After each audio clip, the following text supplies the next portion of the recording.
Okay, welcome everyone. I'm Anurag Pandey.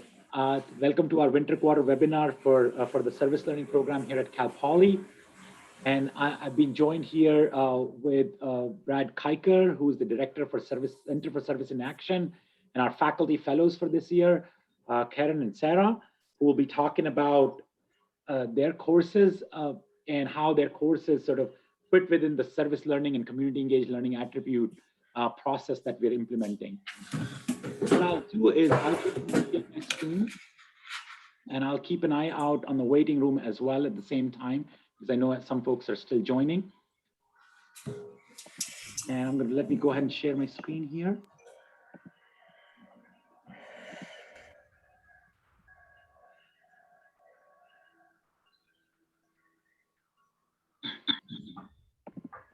Okay. So as I said, I'm Anurag Pandey. I'm a professor of civil engineering, and I also serve as the faculty liaison for service learning. And I work with academic programs and planning. And I also closely work with Center for Service in Action as well, run by Brad. So the agenda for today is that I will just spend some time talking about the service learning program at Cal Poly and a brief introduction by Brad Kiker for the Center for Service in Action. And then we'll talk about the faculty demonstration of the attribute survey process.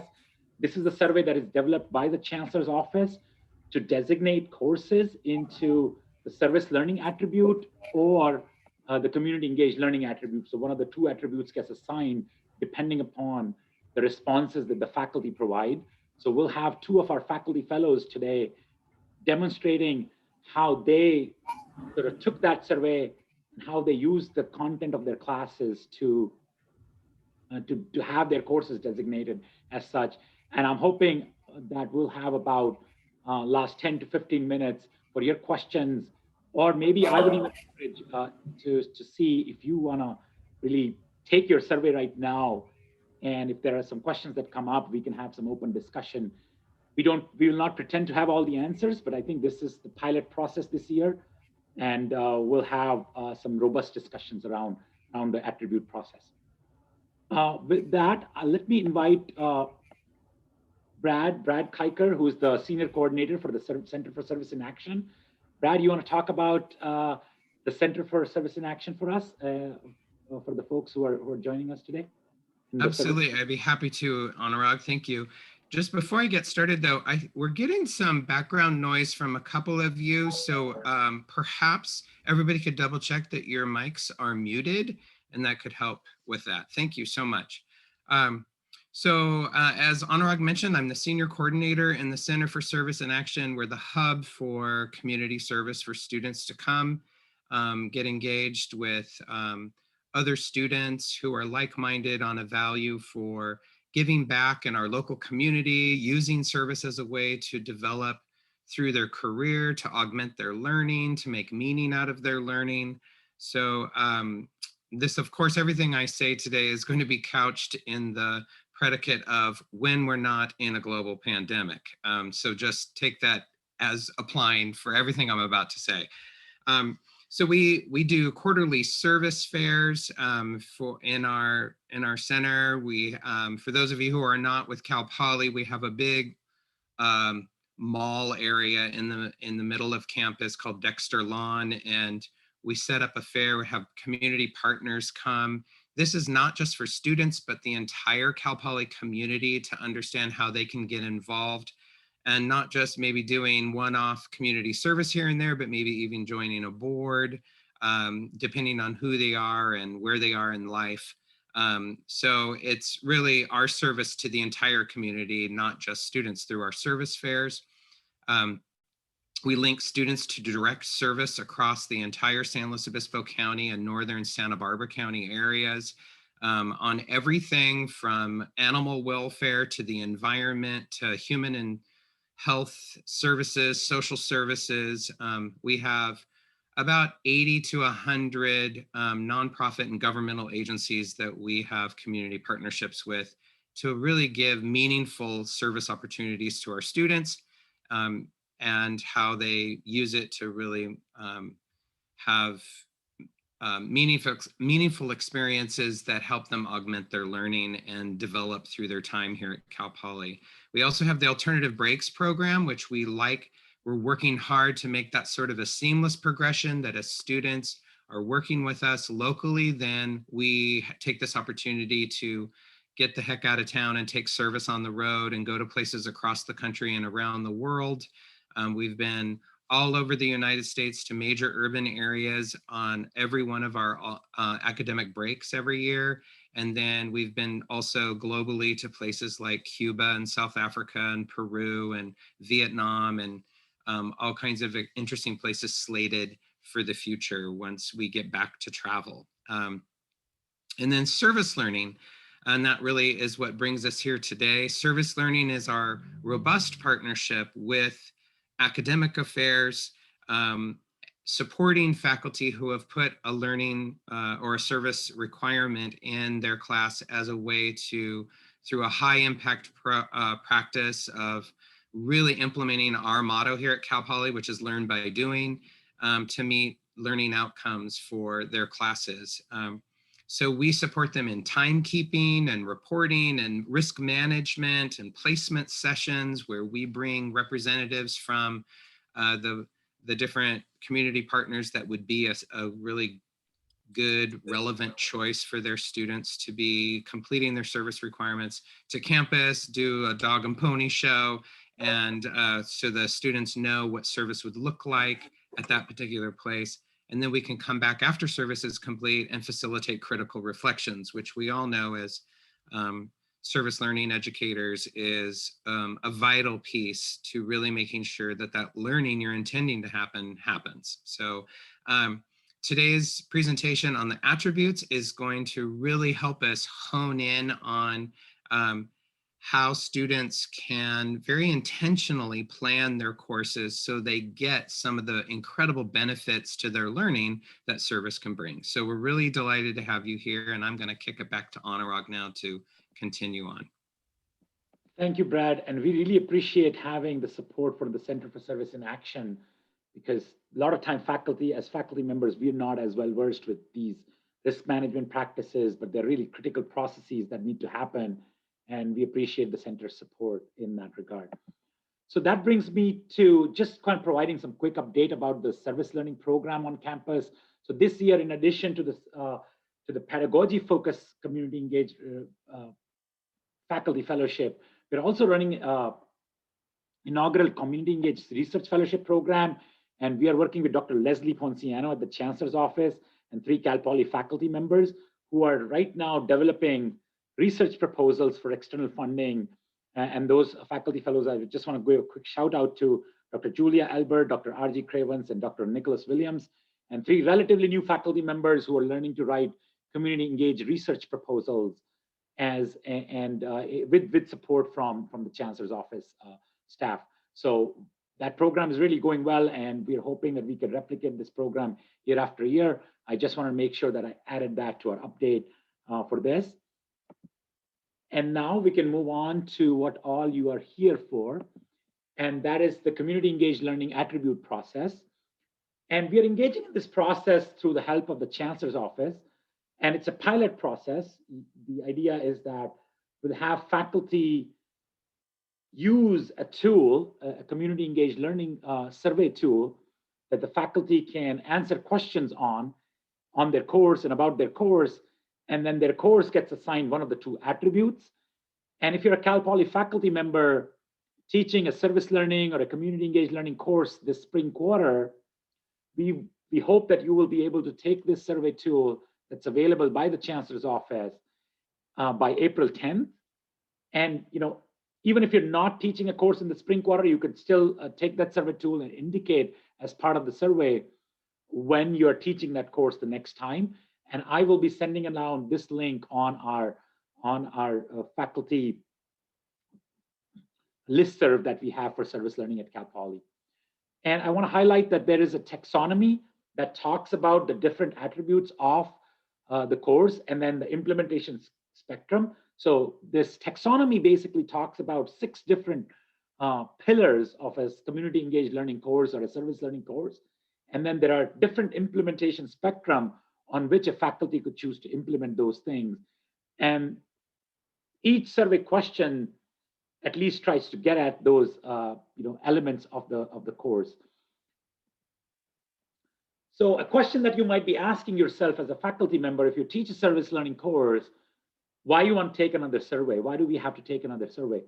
So I think one thing that I have found in our faculty fellows that are going to be you're going to be hearing from later in this webinar, they found that this taxonomy and the implementation spectrum for service learning is a great reflection opportunity for them to realize what they're really doing in their class and identifying some things that could actually be better, some things that don't fit with the service opportunity that you might be implementing in this coming quarter because you're doing your class virtually, for example, or there might be things that you could do even better in a virtual setting, for example. So there are a lot of ideas that could be generated when you think about different pillars of service learning and community engaged learning and different implementation spectrum or where you stand on that spectrum. The tool will provide valuable data for us to justify and enhance the use of service learning by future faculty members. So that's basically the goal of this program, is to, once we learn which courses are service learning, we can do some good institutional research using that data to figure out to what extent maybe the civic learning outcomes or the diversity learning outcomes that can be better achieved using some of the service learning classes. But we need to have good data on which classes, to what extent we are implementing these community engaged learning attributes. And the last but not the least is that the survey and the attribute process is actually being piloted right now by us and by the Chancellor's office, really. And because it's a pilot effort, as you take the survey, if you find that you're doing something in your course that is actually not being reflected in the survey, so this survey at the pilot stage provides a great opportunity for you to actually reflect on that and let us know that, hey, in the next iteration, this survey could be improved in such and such ways. So we are very much looking forward to that feedback as well. So I just want to quickly introduce both of our speakers for today. Dr. Sarah Bartlett, she is an adjunct lecturer in the Psychology and Child Development and Social Sciences Department. She's also a social worker specializing in older adults and caregiving and medical social work. And she will be talking about where her service learning project in the course fits within that and how she actually self-analyzed her course to fill out the survey that we did. And our second speaker is Dr. Karen Munoz Christian. She's a professor of Spanish at Cal Poly, and she teaches language courses as well as Latin American and Latinx literature and cultures. She is an award-winning professor. She's received Distinguished Teaching Award, the President's Award for Service Learning Outstanding Community Collaboration, and President's Award for Service Learning as a faculty member, even as far back as 2008. And she will be providing details on her service learning project with Pacheco Elementary School and where that fits in within the community engaged learning spectrum and attribute process that we have. So with that, I will just be concluding that if you are a faculty member who wants to learn more about our service learning program or want to get engaged with that, you can email me or Brad Kiker. Brad's email and my email address is there. And I have a easy to remember link to joining the service learning listserv for Cal Poly. And that's the listserv that you can join and so that you can get regular updates. We promise that we don't try to send out more than 1 to 2 emails every month. So it's not going to spam your email box. So feel free to reach out there. And if you feel like wasting your time on social media, you can follow me on Twitter. But on Twitter, I have to warn you that I just don't do a lot of service learning stuff, but I also do what my day job is, which is a professor of civil and transportation engineering. So there is a lot of content on transportation engineering there. So if that's not your cup of tea, don't bother checking me out on Twitter. Okay, with that, I'm just going to go ahead and conclude my little presentation here. And I will just ask if there are any quick questions about the service learning program before we get into the presentations from each of our faculty fellow members.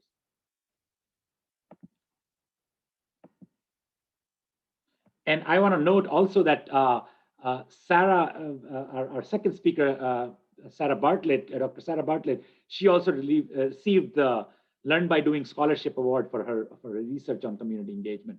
So I would be remiss if I did not note that. So yes, thank you, Brad, for the reminder. and and making sure that I note that. Okay, so with that, I'm not seeing any questions about our program, so we can jump right into the presentation by Dr. Karen Munoz-Christian, and let me go ahead and share my screen here and make sure that we are sharing the sound. Okay, if you are having any trouble hearing about this or hearing the presentation, please let me know. Department of World Languages and Cultures. Hello, everyone, and welcome to our Service Learning Town Hall.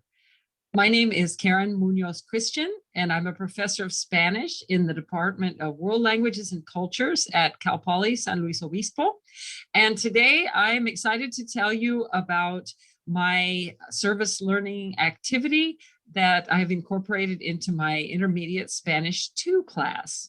So I will begin by sharing just a few parts of the syllabus for the class with you.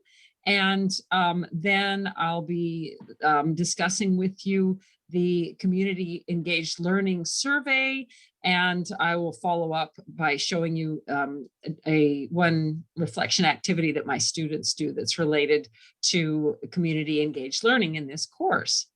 So I'm going to begin, as I mentioned, by sharing my screen to show you my Spanish 202 syllabus. This is an intermediate Spanish 2 class. And the key part that I wanted to show you today is, first of all, the very brief mention of the service learning activity that I incorporated.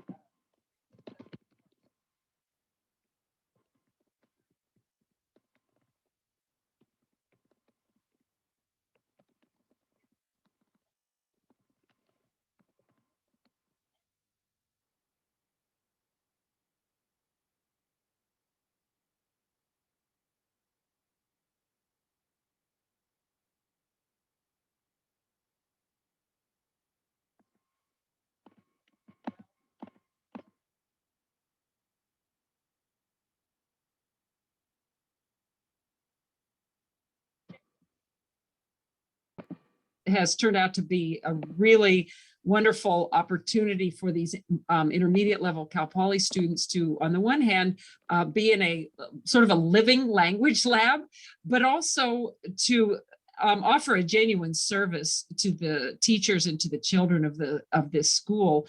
This is a school where the vast majority of volunteers in the classrooms are English speakers, leaving a real gap in terms of Spanish-speaking volunteers who can work with the kids and support the teachers. And so our intermediate level students and above are able to go into the classrooms and provide the kind of support that otherwise might not be available with volunteers who speak only English. I also include at the end of my syllabus a statement for those of you who read Spanish, feel free to read this, but it's just a little bit more description of the program and of how this works. And so I'll do a very simplified translation of this information. As I tell my students, an important part of this course is a community service experience working with the Spanish-speaking community of San Luis Obispo. Here I mentioned the name and location of the school, and that the students will be able to assist the teachers and children with their class activities. I require a total of 8 hours of service for an academic quarter. Of course, the students can do more if they choose to, but this is the minimum that's required. And I mentioned to my students, they'll have many opportunities to use their Spanish with children who are learning to communicate. And also that through this service, my students will be making a very valuable contribution to the community at the same time as they're learning about other people, about diverse families, and about themselves. And I've also added below una nota personal, a personal note from myself. And I should probably mention, I've been involved in Pacheco since 2001, when my oldest daughter started kindergarten at the school. And then my younger daughter went through Pacheco as well. And so this is how I got the whole program started, when I saw this need for Spanish-speaking volunteers. So I have a very, very personal connection to the school and to this service program. I do mention to my students that for some of them, the idea of working with children and also communicating regularly in Spanish might make them nervous. But I assure them that the children will love having the volunteers present in their classroom, and tend to be very grateful for their help. The children really do love the Cal Poly volunteers. I could say that for a fact. Also, I mentioned to my students that many of these children don't have anyone at home who has the time to read to them. Many of the homes do not have books or many books. And in some situations, the children don't receive a lot of attention from adults in terms of conversation and so on. And so I emphasize my students that the effort that they put out for this service is making a very positive contribution to education in this community. So that's basically the key points of my syllabus. For the next part of this video, I would also like to share with you the CSU Community Engaged Learning Tool Survey, and many of you may be familiar with this. And I have mostly filled out the survey, so I'll just be sort of running through it with you to help you kind of get a sense of my thought process as I was connecting the questions in this survey to the particular type of service that my students engage in this intermediate Spanish class. So this is, many of you may have seen this. This is what the first page of the survey looks like. It's basic information about you and your course title, subject area, when you plan to offer it next. And this course, Intermediate Spanish 2, is offered at Cal Poly every quarter, but as you'll see below, not all of my colleagues incorporate community engaged learning. And so probably the next time I will teach this will be winter of 2022. And so as on the question about course institutionalization, I've selected that I have elected to implement community engaged learning in my section or sections of this course. Other options are if all faculty in a course, for example, the course is designed as a service learning course, or on the other extreme, there's no community engaged learning being taught in this course. And in my course, this community engaged learning is required. Then as far as my primary method of communication with my, in this case, community partner is Pacheco Elementary. I make direct communication. I feel really fortunate to have a long-standing and very collegial relationship with the principal and the teachers at Pacheco. And I know most of them in person. I've met them. Several of them were my daughter's teachers, and I am in email contact with them primarily, arranging to find out who would like to have students to volunteer in their classrooms, and any sort of updates that I can provide. So the communication is directly from me to our community partner in this case. So moving on to the next page. This question is about reciprocal community partnerships. And as you can see, the whole framework of the community engaged learning is based on 6 essential elements. And so the first of these, reciprocal community partnerships, asks for you to describe the frequency, depth, and purpose of communication within the community partnership. And so in our case, with Pacheco Elementary, the instructor, myself, and the community partner maintain dialogue about how the community project or activity enriches student learning and benefits the organization.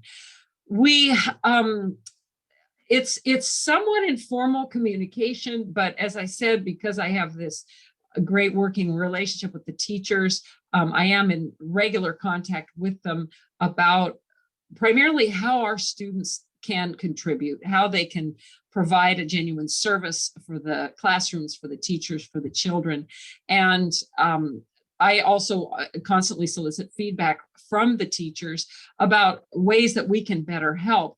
And with the pandemic and all instruction going virtual, you can imagine it turned our volunteer program pretty much upside down, because we'd always been able to send students directly into the classroom.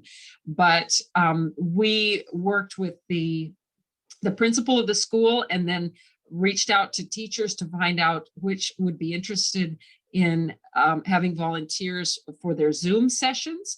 And we have a core of teachers who have found ways to incorporate our Cal Poly students and enable them to support the children particularly through breakout rooms where they can work in a very small group or one-on-one with children who need some extra support. And so finding out how that was going to work, it's been very much a learning process this year. And we've been in constant touch with the teachers to find out how we can best serve them under these very unusual and challenging circumstances. The second point of this survey is student community involvement and how it benefits the common good. And this asks us to describe how the benefit to the common good is communicated to students and assessed as part of the course content. And so the question specifically, the intentional benefit to the common good is, and for my class, I have said that it is identified and explicitly stated. Organizational capacity, student client growth, social and economic benefits, etc. And this is, as I mentioned from the very first day with the syllabus, I provide information about this, this community engaged learning opportunity and why we're doing it, which has a lot to do with the benefits to the school in this case, to the children, to the families. And the follow-up question, is there an assessment component? Yes, I will be very straightforward about this. The assessment component is rather informal, and I'll be showing you a little bit more detail about this at the end of the survey. But I basically have two assignments that are related to this service opportunity, one of which is a composition, and the students make an informational brochure for immigrant families based on their experiences with the children at Pacheco. And then there's also a low stakes written reflection, basically a question incorporated into an exam about their experience at Pacheco. So on to the next component. And here the topic is academically relevant community involvement, asking us to describe how the community engaged learning experience facilitates course learning. And so my response, the community project or activity, supplements course content. I would not say this activity is critical for student success in my intermediate Spanish course, but it does provide a really robust supplement to the communicative competencies that students are working on, as well as their cultural competence. And this is, I think, something I've mentioned in the comments section of how the students gaining awareness of how a dual immersion school works, of the demographics of these schools, the challenges and so on, is definitely supplementary to their experience as a language learner. So in additional comments, I wrote, in addition to providing authentic opportunities for building Spanish communication skills, this experience helps students develop their cultural competence as they observe the unique challenges and educational inequities faced by children from diverse backgrounds. So moving on to the next page, civic learning goals. And this question asks how goals for civic learning and relevant social issues are stated. And I vacillated between implied and explicitly stated, but opted for explicitly stated because we do, not only does this appear in the syllabus, but we discuss at length how students can make a contribution through their experience at Pacheco. And we do periodically bring up as I mentioned before, the social issues, cultural issues that that underlie their experience. So in my additional comments, many aspects of the community engaged learning experience directly or indirectly complement both linguistic and cultural components of the course. Yeah.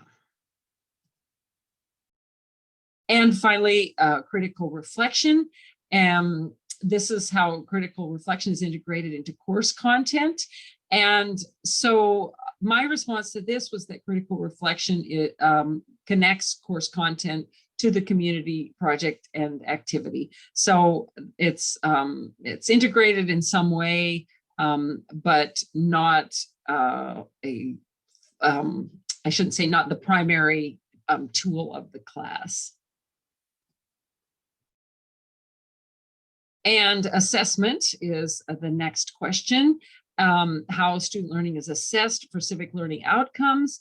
And here, I gave this a great deal of thought, and I don't want to present my incorporation of community engaged learning as more, what do I want to say, more focused on civic learning outcomes. Ultimately, it's about a very hands-on approach to, on the one hand, language acquisition opportunities, but also to support for the educational community. So that's why I selected that assessment tends to focus primarily on course content.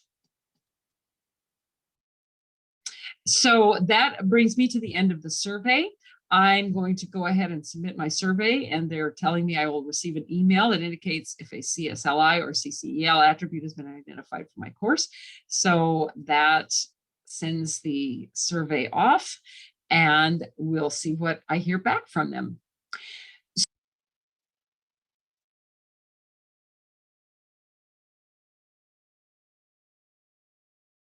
You're muted. I did pause that video here. Sorry about that. I did pause that video because I do want to get to Sarah's video. I'm realizing that I'm running a little bit behind here. And my apologies for the technical issues that you may have seen, because I think I shared my screen in a particular way. And I think I have some ideas from Dr. Bartlett about how to avoid that. So I'm going to go ahead and try that for her video. So I'm going to go ahead and share her video in just a second here.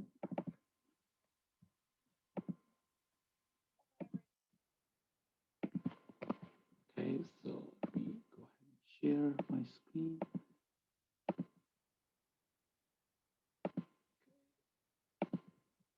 And I'm going to not optimize the screen sharing for video clip this time. Go back. Hello, everyone. Welcome to Cal Poly San Luis Obispo. My name is Sarah Bartlett, and my pronouns are she, her, and hers. Welcome to our town hall event. This one is on the community engagement learning tool. And I wanted to start by just giving you a little background on myself. So I'm an adjunct lecturer here. I'm in 2 of the departments at Cal Poly, but the one that my service learning project is in and course is in the psychology and child development department. So I teach psychology of aging. I teach 2 sections of this course pretty much every quarter. And in one of the sections, I do service learning, but it's very minimal. And in the other section, I do a more robust service learning program.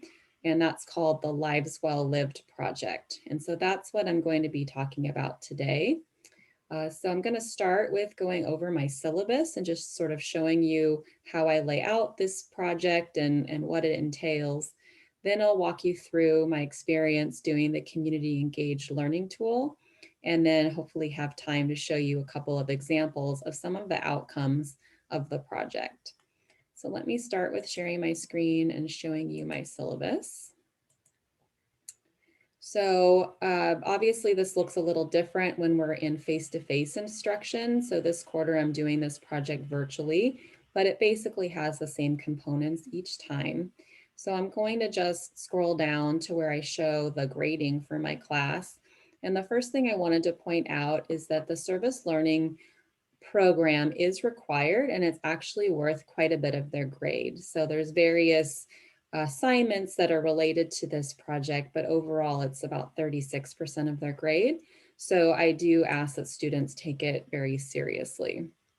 The project itself, as I said, is called the Lives Well Lived project. And it's basically a program that's based off of a documentary film called Lives Well Lived. It's produced and created by another Cal Poly faculty member, Skye Bergman. And what she has done is she has interviewed several older adults who exemplify successful aging about their secrets to a life well lived and some historical perspectives. And successful aging basically means that you are aging gracefully, you're active, you're maintaining relationships, volunteering, really making the most of your older adult years. And that's exactly the kind of older adults that I want to at first expose my students to in order to try to break down some of the ageism and the fear of aging that is out there. So what we do for this project is we first meet with older adults as a group. So my class and a group of older adults. In this virtual environment, we are working with Senior Planet, which is an online older adult community. And after everyone's watched Lives Well Lived, we have a opening session where we talk about the film and everyone gets to know one another and we kind of launch the project. And then I match students individually with an older adult, and they engage in 3 service learning encounters with them throughout the quarter. Each one tends to last around 2 hours. They do this over Zoom right now, and they basically interview one another using the same interview questions that Skye Bergman used in her film. So these questions are very deep. They're about regrets and proudest moments and relationships and secrets to a life well lived. And so the students and the older adults tend to become very close very fast, even though the quarter goes quickly. At the end of the project, we have another group meeting where we gather everyone together once more and we sort of debrief about the experience, and the students give presentations on what the experience meant to them and what they learned. So that's the general structure of the project. And then in my syllabus, I give a breakdown of all of the different elements. So one of the tasks the students have to do is a reflection paper that they give, that they write after each service learning encounter. And in those reflections, they talk about what transpired in the interaction, how they felt about it, kind of their thoughts and feelings. And then they have to connect that experience to at least 2 connections to class or text material. So they're drawing in information from the course. At the end of the quarter, they combine all 5 of these reflection papers into one term paper. They also do a memoir document or project where they take what they've learned about the older adult and create some sort of memoir of their life, and they give this to the older adult as a gift. It can take various forms, and if I have time, I'll show you what some of those look like. But this is something that they can really use their creativity, and they're supposed to work on it with the older adults, so it's something really meaningful for them. And then the students also have to do a presentation during that wrap party at the final service learning encounter. And these take the form of a 1-minute lightning talk where they just sort of go over what their definitions of a life well lived are and what they learned from doing the project. So I'm going to stop share, and next I'll just show you my Canvas site. Okay, so next I'm going to pull up my Canvas site so you can just sort of see what this is laid out there. So in sort of the introductory module of the Canvas site, I have a section that's dedicated to this project. And so I have a page that has several useful documents that sort of outline the project step by step. So they can tell what happens at each service learning encounter. I have some general tips, the interview questions, the letter that I send out to the older adults, letting them know about the project. And I have the service learning timesheet here. So when we go out in person, they are required to have someone at the community site sign this so that I can tell how much time they've spent at the site. In the virtual format, we're using it more as a record keeping function, even though there's not really anybody at the site to sign it. I also give them a sample so they know how to fill that out. Some tips for managing challenging conversations, and I even in the asynchronous format have recorded a video describing the project. So they have all of those resources there. Okay, so now that you know a little bit about my project, I'm going to show you how I filled out the community engaged learning tool. And this was something that required quite a bit of time to really think through formally how I've constructed my service learning course. So it was a really great experience actually to really get to think through how I've planned all of this out. So I'm going to pull that up. So this is what it looks like, and I've already filled it out, and I'll just kind of walk you through each section. The first thing I would say is that on the introductory page of this, where there's the instructions, they give you a, actually I'm going to stop share and show you what I mean.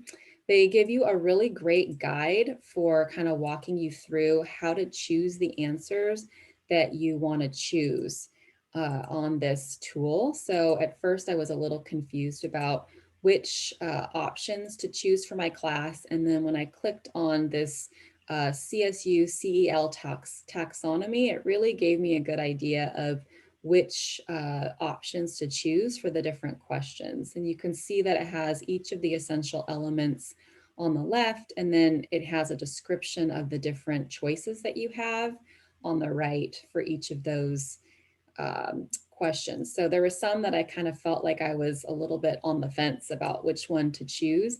And when that happened, I referred back to that taxonomy document, and that really helped me sort of make a decision.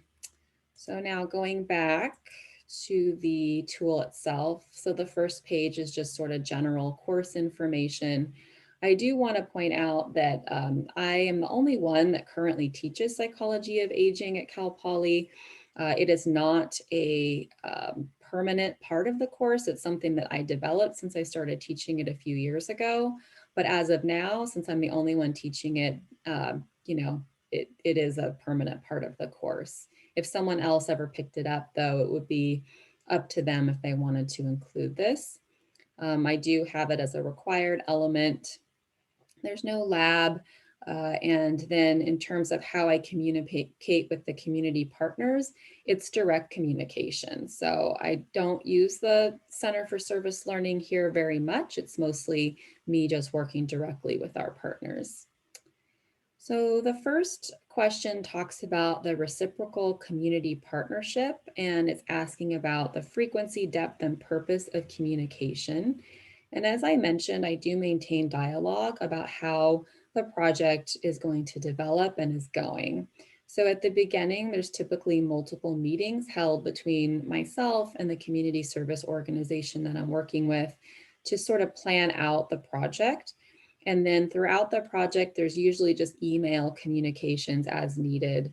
And then, like I said, there's that wrap party at the end, and then we always debrief afterwards to see how it went and to start planning for the next quarter. For the second question, let's wait for my computer.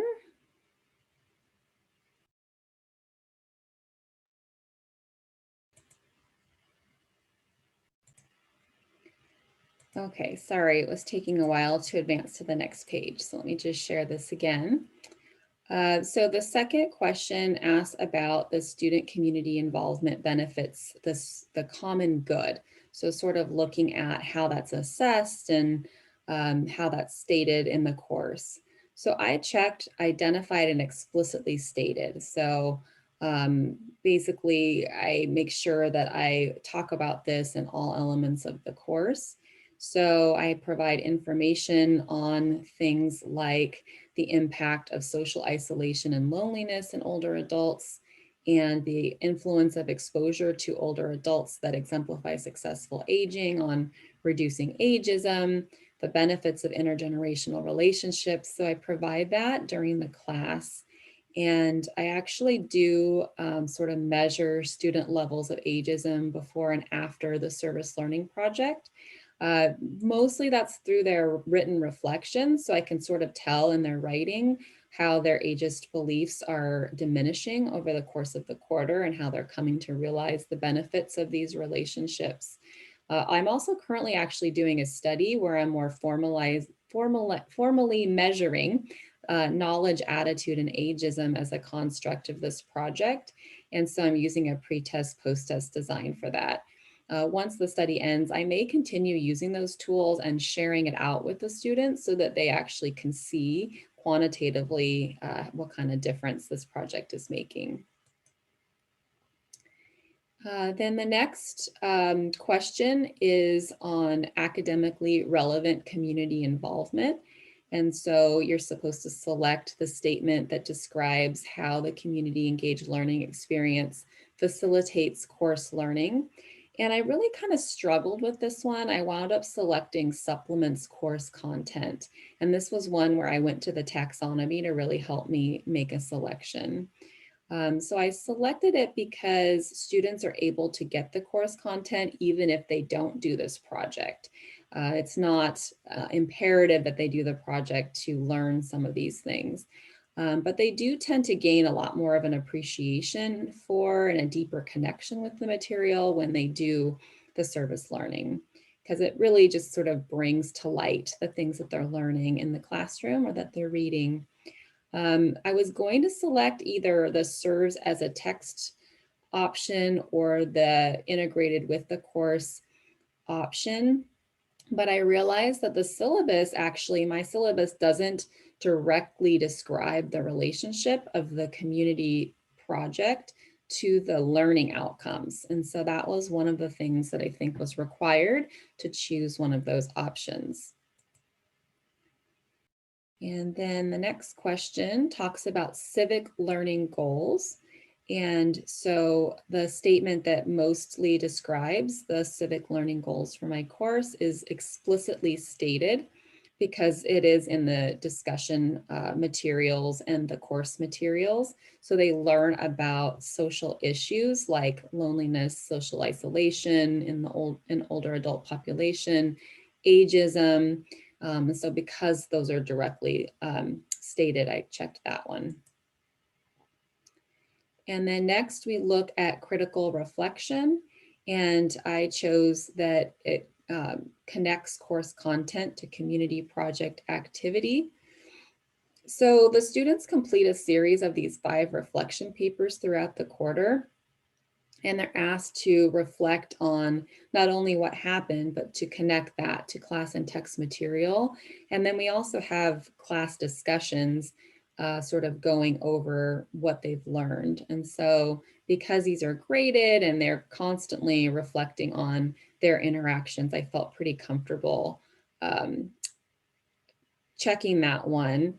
But we don't really collaborate with the community partner on that. So that's why I didn't check the last one.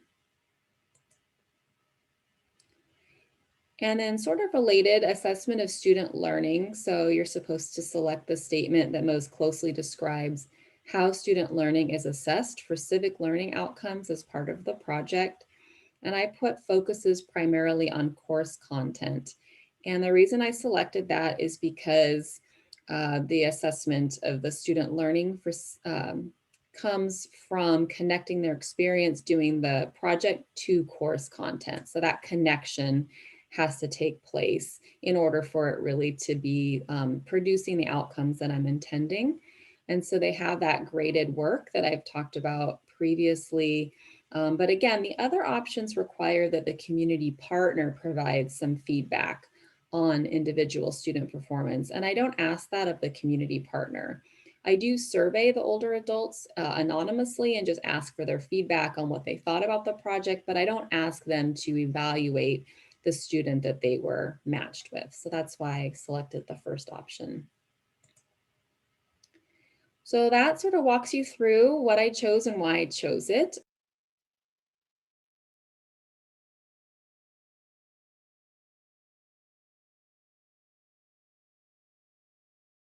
You're muted. Thank you very much to our faculty fellows for going through the process of and revealing your thought process as you took the survey. And it looks like I did mess up the timing, and I'm an engineer, so it's sort of, I'm ashamed that I thought we'll have 10 minutes left over for question and answer, but apparently I can't add the timing that we had on hand. So I'll be happy to follow up with a video recording of these presentations. So, but if there are any questions, I am happy to stick around for a few minutes that I could answer. So if you have time, I'm happy to stick around. I'm not sure, I haven't checked with our faculty fellows if they have some time available as well, but if there are some questions, at least I will be happy to stick around and try to answer some of those things. But if not, then thank you very much for attending. I appreciate your attendance and your interest in this topic.